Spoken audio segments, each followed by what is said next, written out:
Арнаға тіркелеміз, лайк басамыз.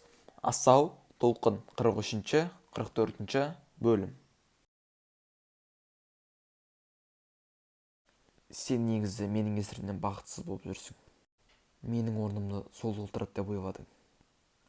Өзіңді алдап жүрсің.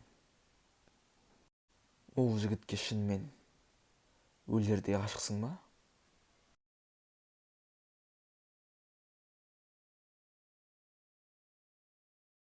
Мені бұл жақтан жөнелту үшін өгей әкеме ақша беріпсің.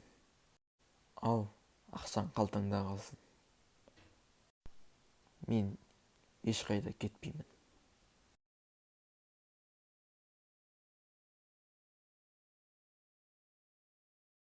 Менің кесірімнен бәрінің мазасы кетті. Орхон өз жазасын баяғыда алу керек еді.